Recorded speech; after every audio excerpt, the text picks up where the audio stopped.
Em nome do Pai, do Filho e do Espírito Santo. Amém. Com essa conferência, pretendo acabar essa série sobre o sudário. Há muitas coisas no sudário interessantes, muitas curiosidades, mas que servem mais para um objetivo de defesa da autenticidade, de apologético.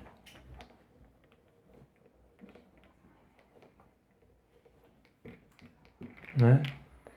Já dei alguns que me parecem que bastam, né, para afirmar a autenticidade do sudário. Quanto a nós católicos, né, já cremos no sudário, não com fé divina, né, como já expliquei, mas cremos na sua veracidade e, portanto, isso é o primeiro passo apenas. O segundo passo, que é o principal, é desfrutarmos dos conhecimentos que surgiram a partir da primeira foto do sudário, né? Descobrirmos muitas particularidades da paixão. Descobrirmos muitos atos, acontecimentos que demonstram como nosso Senhor sofreu por nós. Né? Pode-se dizer que o interessante para nós é a substância. Então, durante séculos, a Igreja, os fiéis, veneraram essa relíquia com grande respeito,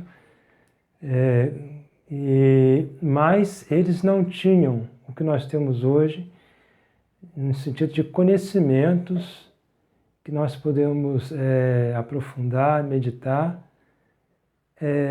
conhecimentos desses decorrentes do sudário, porque naquela época não se tinha as técnicas que tem hoje, as quais, né, nos descobrem esses fatos da paixão revelados pelo sudário. Né? Então, em filosofia, há duas palavras que se contrapõem.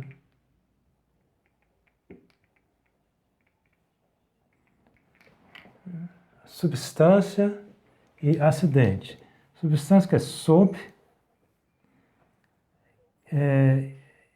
estar. Estar sob. O contrário. Estar sob. E acidente, estar em. Né? Então, o principal é a substância. O acidente é secundário. Principal e secundário.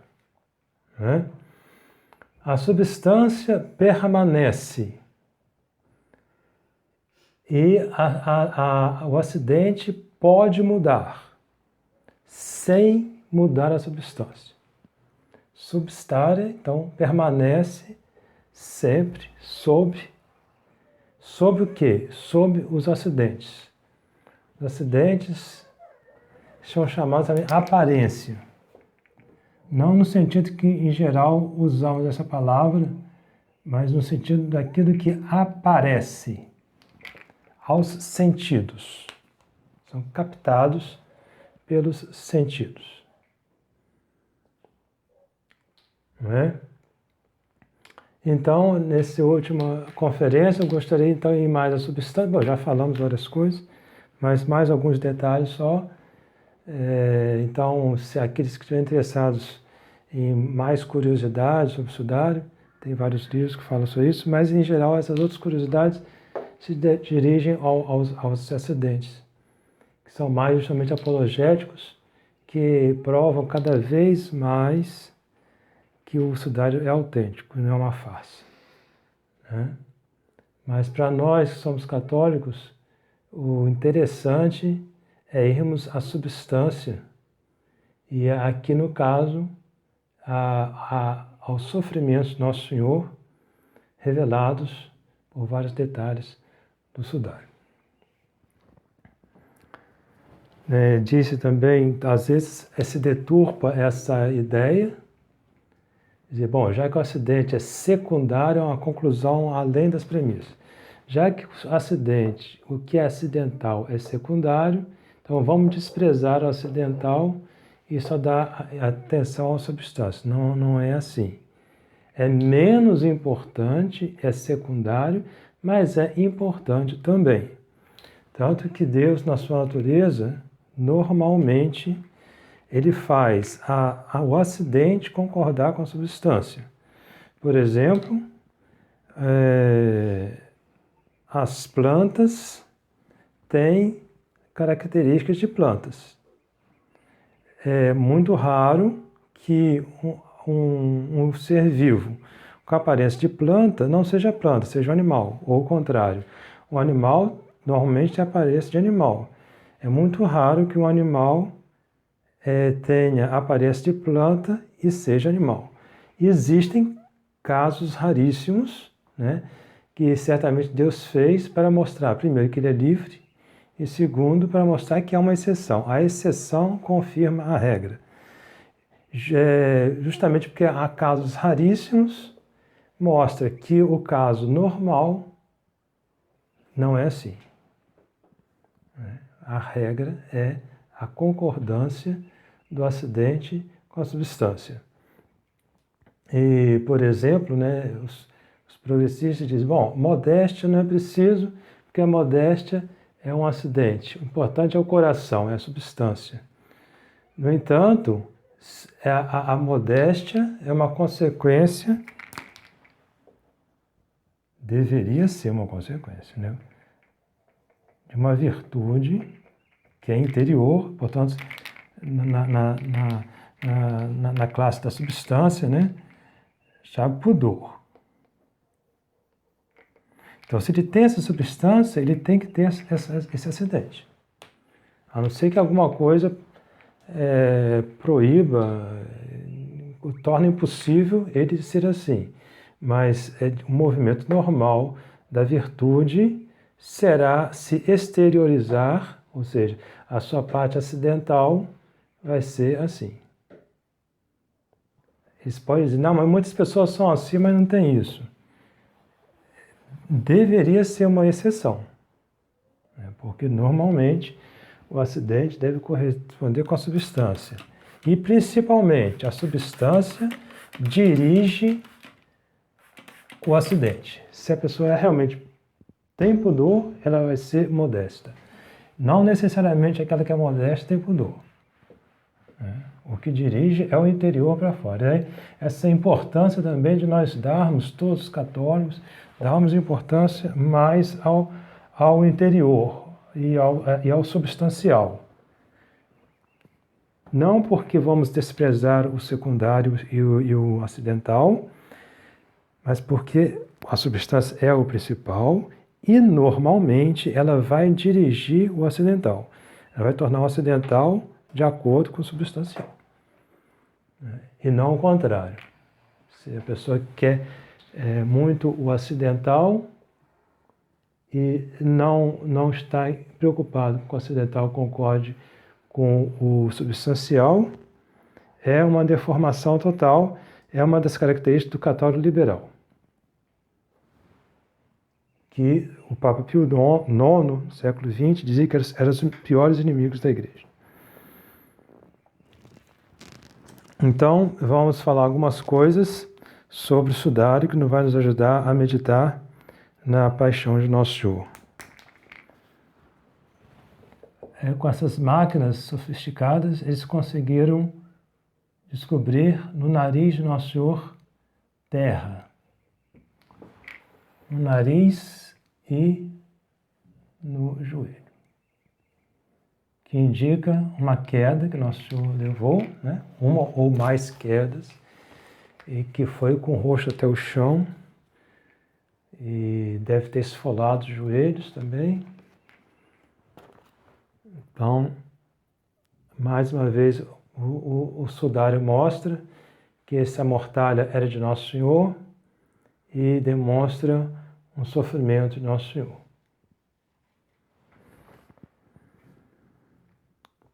Então, devido às quedas, né?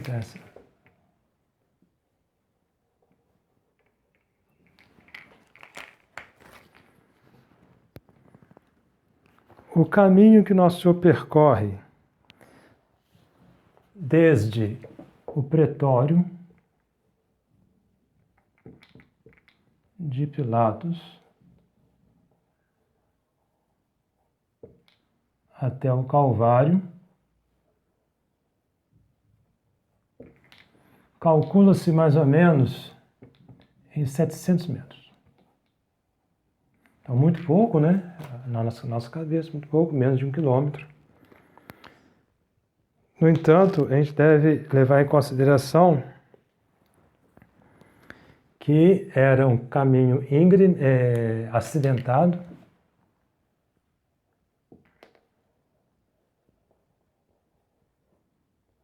e que Nosso Senhor estava...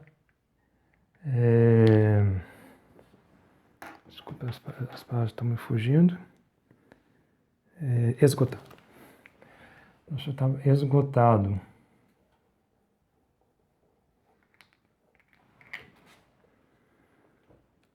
Aí a causa de suas diversas quedas.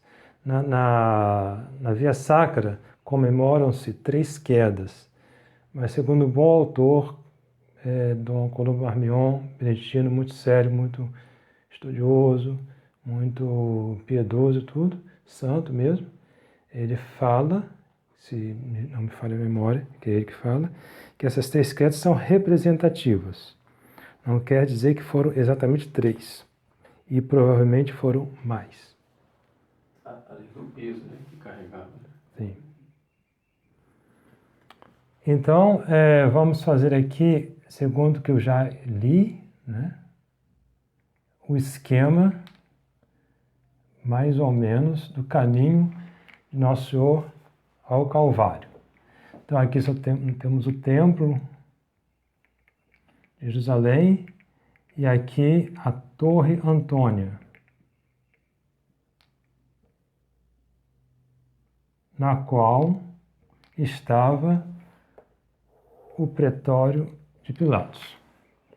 Essa torre dominava o templo, que era então para fácil de ficar vigiando os judeus, que eram muito belicosos, muito revoltosos, faziam muitas sedições. Então o Pilatos, o governo romano, né, tinha a partir da Torre Antônia uma visão do que estava acontecendo no templo, para a qualquer hora intervir a polícia para apaziguar as sedições. Sabemos que Barrabás foi preso por fazer parte de uma sedição na qual ele fez um homicídio. Então, quando Pilatos condena Nosso Senhor, então Nosso Senhor vai sair nessa direção, e essa rua, ela é íngreme, descendo. Depois ele vai entrar à esquerda, essa via aqui é mais horizontal. Depois ele vai dobrar à direita, e essa via aqui é íngreme, subindo. Bom, lembrar que naquela época não tinha asfalto, né? Então eram pedras, certamente umas pedras não muito bem encaixadas, então o pé às vezes vacilava, né? E com aquele peso nas costas. E aqui, então, vinha a muralha de Jerusalém, que tinha várias portas. Então ele vai sair por uma dessas portas. Então depois vai dobrar à esquerda.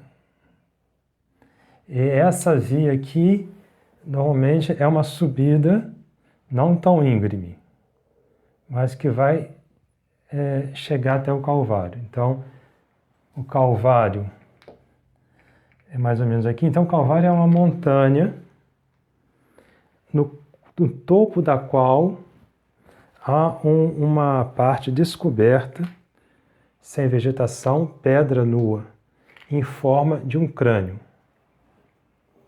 Então, normalmente essa estrada começava a rodear o Calvário, o Monte Calvário. Rodear. E aqui havia uma outra via de acesso a Jerusalém. Então aqui seria o crânio, a parte de pedra descoberta. Né? Então é um percurso relativamente pequeno, mas que foi a via sacra de Nosso Senhor. Foi difícil ele percorrer esse caminho. Podemos também meditar, uma coisa que eu já falei na vida passada, é que os condenados ficavam todos amarrados, chicoteados e puxados nesse caminho para o suplício da cruz, porque pior tipo de morte que eles poderiam imaginar para eles mesmos era a cruz. Então, qualquer coisa que eles pudessem fazer para se livrar daquilo, eles faziam. Então, se mexiam, puxavam lá para querer fugir. E ao passo que Nosso Senhor provavelmente ficou livre e ele se dirigiu espontaneamente ao lugar do suplício. Ele que estava livre ali com as mãos, podia jogar o patíbulo lá fora e sair correndo. Né? Não estava amarrado, não estava puxado, não estava sendo flagelado. E então mostra como a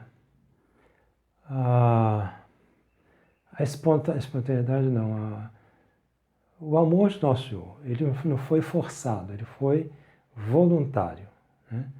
Foi ao suplício voluntariamente, não forçado. E apesar de todo o sofrimento, e sabendo que o fim daquele caminho não seria um descanso, seria um aumento de sofrimento. Quando a gente quer alcançar o cume do pão de açúcar, né? Quando chega lá, é o descanso. Nosso Senhor, ao contrário, quando vai chegar no cume do Calvário, vai ser começo de um sofrimento maior ainda. Então, ele ia a um objetivo que não era esperançoso de alívio. Pelo contrário. Tudo bem. Então, sim, então aqui a pessoa chegando, ela via normalmente, né, aquela forma de pedra, tipo a parte de cima do crânio, né? Parte aqui. Então a bola, e era um lugar relativamente pequeno, tá? Cabia pouca coisa em cima. Hoje em dia já se fez um trabalho, aqueles que estiverem interessados eu posso mostrar, porque esse Calvário depois Constantino mandou cortar, né, para fazer uma basílica em cima. Mas quem entende de pedra, um amplastos, por exemplo, ele sabe que a pedra tem uns veios e se pode, com estudos e conhecimentos sobre o assunto, né, se reconstituir a pedra na cabeça, né, com técnicas matemáticas, como era antes, no caso aqui, de ser cortada. Né? Então fizeram esse trabalho. Então hoje em dia se pode, com o computador, fazer um desenho de como era o Calvário antes de ser cortado.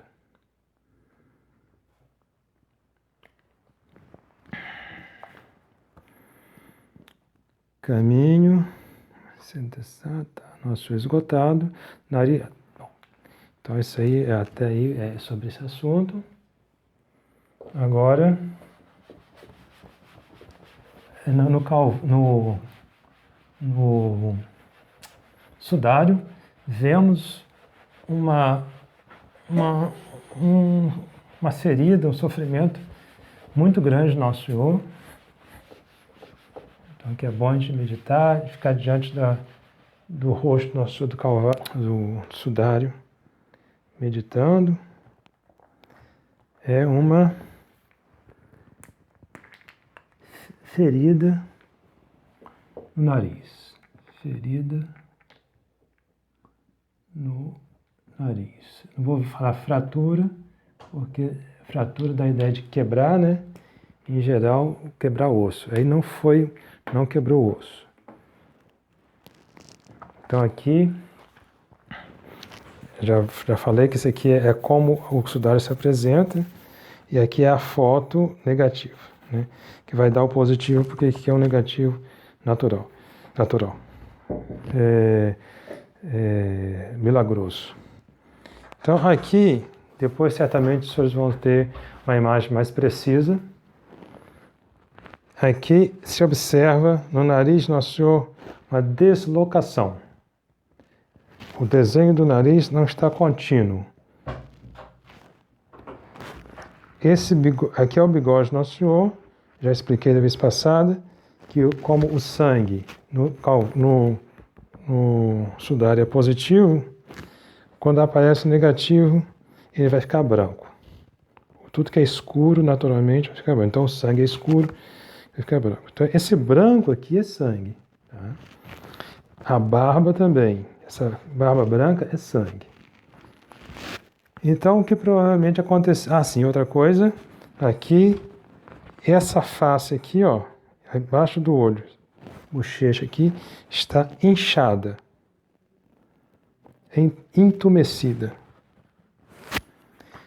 O que causou isso? Não se sabe ao certo, mas é provável que foi quando Nosso Senhor foi preso no Getsemane, no Horto das Oliveiras, na noite de quinta-feira. Ele foi conduzido primeiro a Anás, que era sogro de Caifás, o qual Caifás era o sumo pontífice daquele ano. E o Anás havia sido sumo pontífice ou no ano anterior ou em algum ano anterior. E ele era muito respeitado pelos judeus.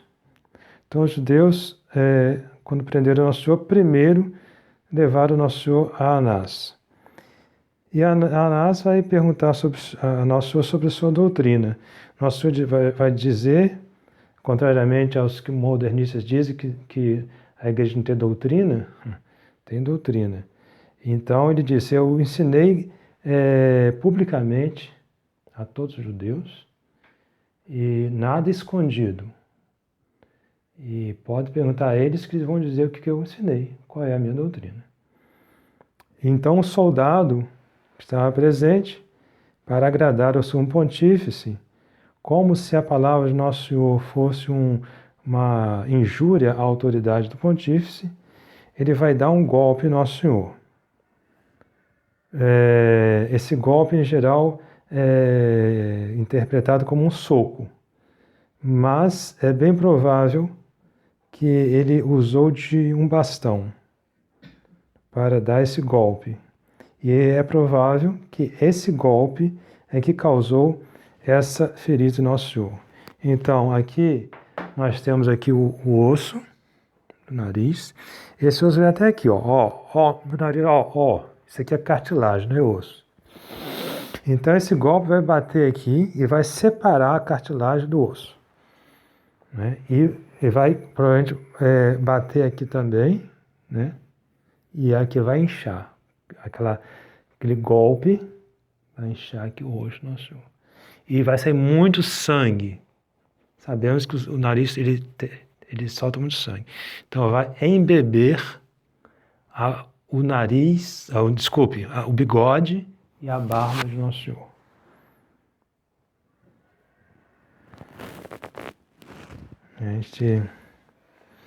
Eu conheço um senhor, já faleceu,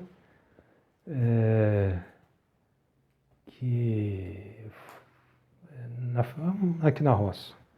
Então foi um ladrão na casa dele e estava assim no campo. Então ele sentou, o ladrão acho que mandou ele sentar, e pegou um revólver, uma coisa, e deu uma pancada aqui nele. Ele caiu desmaiado. E ficou todo roxo aqui, ó. Aqui ficou o olho todo roxo, eu vi. Para ver como esses golpes são terríveis. Terríveis. O que Nosso Senhor deve ter sofrido nesse golpe? No soldado nós vemos roxo. Mas provavelmente isso aqui tudo Nosso Senhor ficou roxo. Em consequência desse golpe.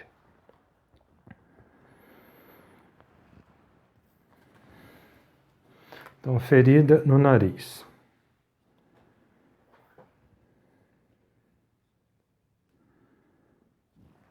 Agora, o sangue das mãos, que escorreram das mãos. Estrias de sangue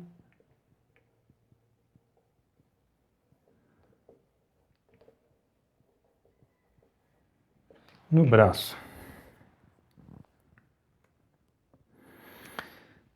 Então, por essas estrias,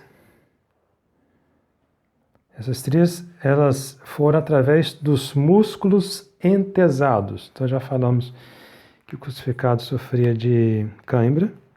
Então, os músculos ficavam esticados em grande...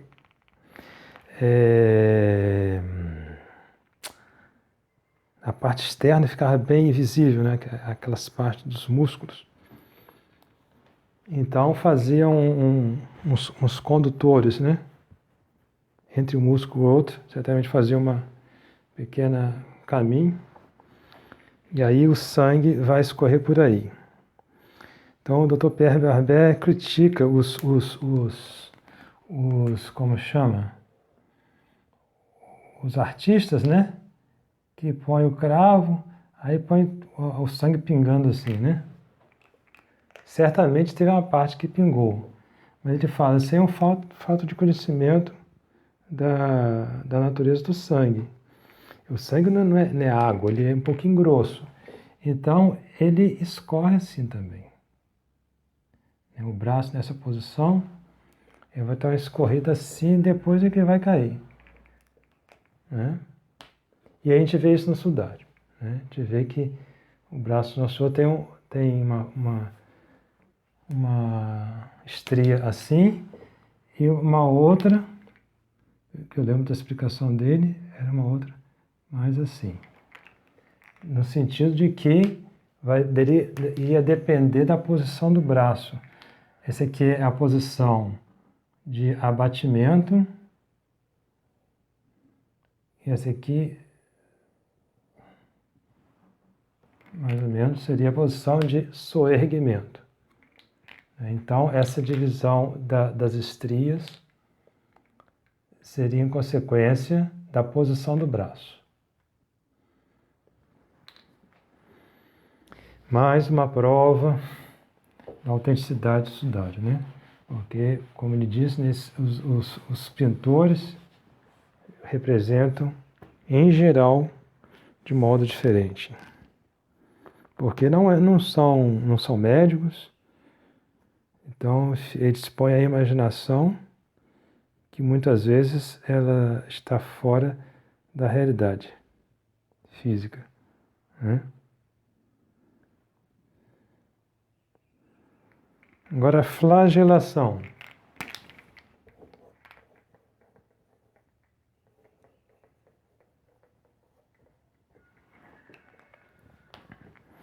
Flagelação, essa palavra vem de flagrum. É um instrumento de suplício em forma de chicote. Flagrum romanum. E ele tinha uma característica de ter nas suas pontas uma espécie de balas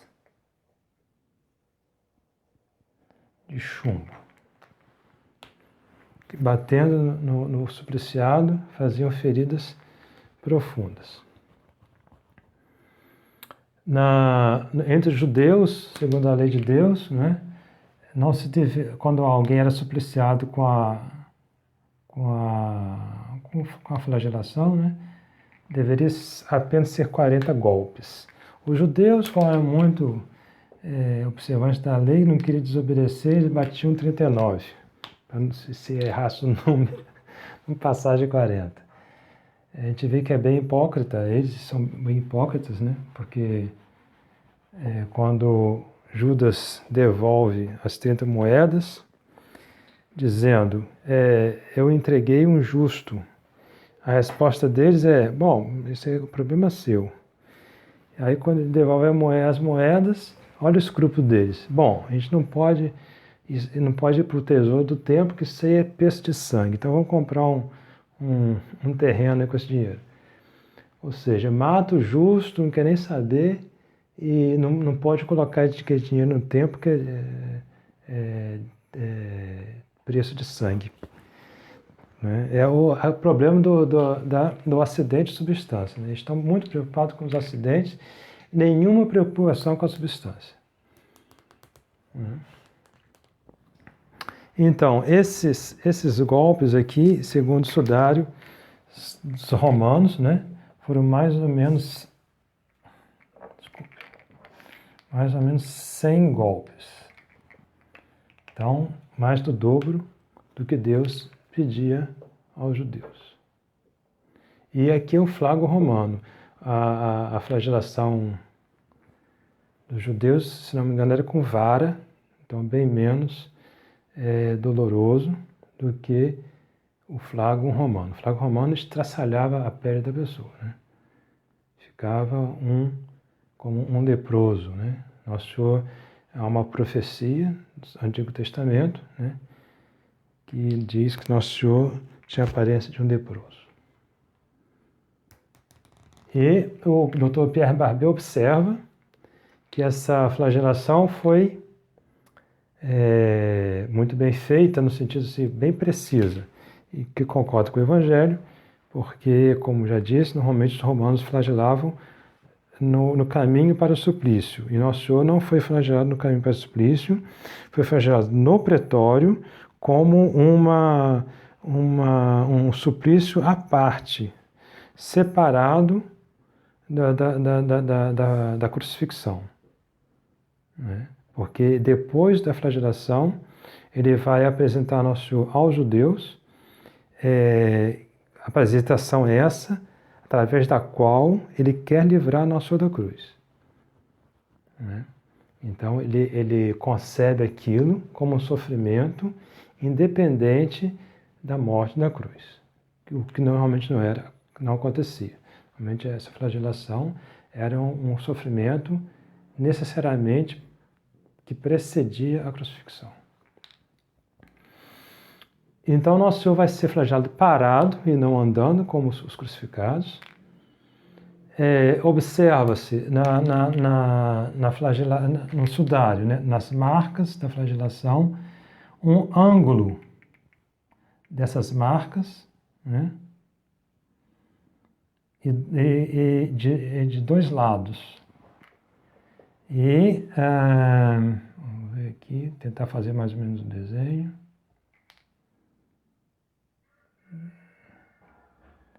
Como se o centro desse ângulo, um centro mais baixo e um centro mais alto. Uma curiosidade, que provavelmente os carrascos eram de alturas diferentes.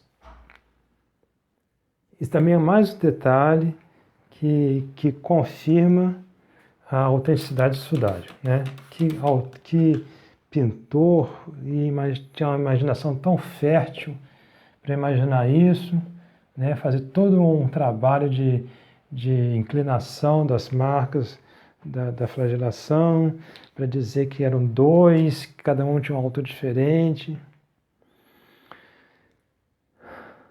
E Dr. Pierre Barbet observa uma coisa muito importante, como mostra como essa flagelação foi bem feita, no sentido tecnicamente bem feita, é que diz ele que esses golpes da flagelação, se fossem muito dirigidos aqui no peito, matava a pessoa não aguentava. Então, Pilatos não quis que a flagelação fosse mortal.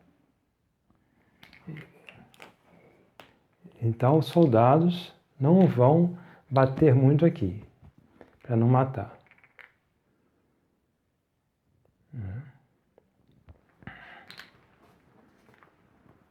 Mas dá para a gente imaginar o que foi que o nosso Senhor sofreu. Pouco mais ele morria na flagelação.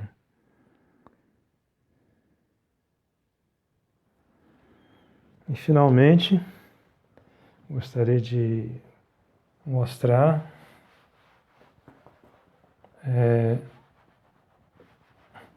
outra característica do sudário, do rosto do Nosso Senhor, é a barba. Já falei, né, que ela está branca no negativo, quer dizer que estava preta, que estava vermelha de sangue, né? Provavelmente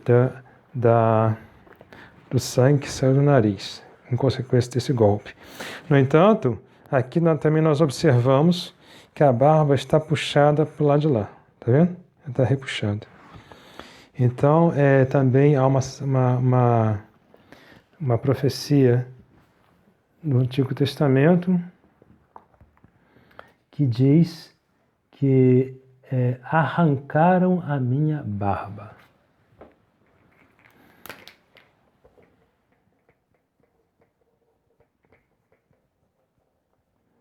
Bom, quem tem barba, quer dizer, todos os homens têm barba normalmente, mas nem todos deixam crescer, né? Mas aqueles que usam a barba, sim, certamente é bem doloroso, né? Puxar um fio daqui, né? É bem sensível. Então, puxaram a minha barba e provavelmente o fato de ela estar para o lado é provável, e é porque eles seguravam para bater, né? Na Sagrada Escritura diz que deram socos. Nosso Senhor às vezes cobriu o rosto e batia e perguntava: você não é profeta? Então adivinha quem que te bateu? E cada um queria dar o seu soco, né? Então esse suplício incrível que Nosso Senhor passou da noite de quinta para sexta na casa de Caifás, nos porões da casa de Caifás, né? Depois que Caifás condena à noite, ele deixa ele lá no porão, sofrendo esses socos, e depois, de madrugada, ele vai refazer o julgamento, porque justamente a questão do acidente da substância, né? Era proibido fazer julgamento de noite. Então, aquele julgamento que foi feito de noite era inválido, né? Já haviam condenado, mas era inválido, porque a lei proibia. Então, eles vão refazer de manhã só para dar uma legalidade ao julgamento. Já estava condenado, mesmo antes da noite já estava condenado. Nosso Senhor já fala com eles: se eu falar, vocês não vão me acreditar. Então, eles perguntaram: é o Filho de Deus, é o Messias? Se eu disser, vocês não vão acreditar. Ou seja, ele jogou na cara deles que eles não estavam aí para saber a verdade, estavam ali para executar a vontade deles, contra a verdade. Né? Muito bem, então aí que está a substância da devoção ao sudário, né? Conhecer quanto nosso Senhor sofreu por nós e nos animarmos, tomarmos de coragem para querermos sofrer também por nosso Senhor. As carmelitas, elas tinham, deve ter ainda, assim como o bispo, né, tem um brasão. Cada carmelita, quando faz a profissão, ela também faz um brasão e tem também uma legenda embaixo do brasão, né?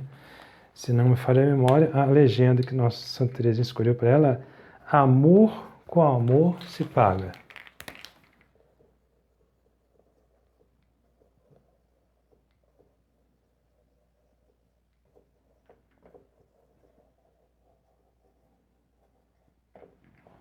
E está aí então a lição, né? Nosso Senhor vai manifestar ao máximo o seu amor por nós, à custa dele mesmo, de sua vida, todos os sofrimentos que precedem sua morte, para o nosso bem. E então, é um ato extremo de amor, então nós também temos que retribuir, né? A vida do católico é uma vida sofrida, é uma vida de cruz. Esse mistério pascal que botaram na missa, né, tem como objetivo afastar essa ideia de cruz, né, procurar ser uma vida feliz nessa vida e na outra, se é que se espera a outra vida, né? Mas sempre esse afastamento do sofrimento. E não é cristão, tá? Isso não é cristão. Hoje, o mundo hoje faz tudo para afastar o sofrimento. Não vou dizer que a gente deve procurar, assim, no sentido de que tem uma doença, depois a gente tem que cuidar e tudo. Mas a vida cotidiana do cristão não deve ser marcada pela ausência de sofrimento, muito pelo contrário. Ela deve ser marcada por uma presença contínua, cotidiana, frequente do sofrimento, né? Seja sofrimentos físicos, seja sofrimentos espirituais, seja sofrimentos morais. Nunca devemos afastar o sofrimento como um mal absoluto. É um mal relativo, mas não como um mal absoluto, porque nosso Senhor quis sofrer por nós. Então, é relativamente bom sofrer por ele. Relativamente porque o sofrimento em si mesmo é um mal, né? Mas se é feito por amor de Deus, ele adquire um valor sobrenatural que é um grande benefício para nós.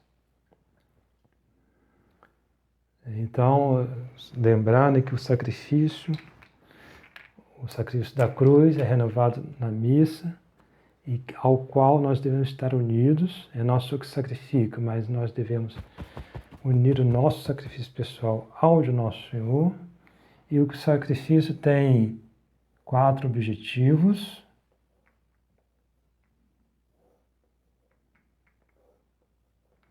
Adoração, ação de graças, pedido de graças e pedido de perdão, de reparação. Então esses 2 são mais dirigidos a Deus, esses 2 são mais dirigidos a nós mesmos. Então, esses aqui são mais teologais, né? Então, esse sentido, devemos estar sempre renovando atos de adoração e atos de ação de graças. Também de petição.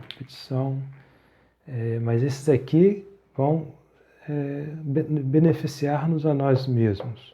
E ao passo que esses aqui demonstram mais o nosso, por assim dizer, nosso interesse para com Deus, né? Nossa devoção, nossa entrega a Deus, nossa gratidão para com Deus, nossa submissão a Deus, adoração, ação de graça, né? Então, isso tudo é importante, porque a morte do nosso Senhor é o sacrifício, não só da nova lei, mas de toda a história humana. Porque tudo que há de bom no Antigo Testamento, tudo que é sobrenatural no Antigo Testamento, é consequência da morte do nosso Senhor, que veio depois, mas que é aplicado para o passado. Então é bom bem estar claro, né, os 4 objetivos do sacrifício, que nós devemos nos unir ao sacrifício do nosso Senhor, que se realizou fisicamente na cruz e se realiza misticamente a cada Santa Missa. Pai, do Filho e do Espírito Santo. Amém.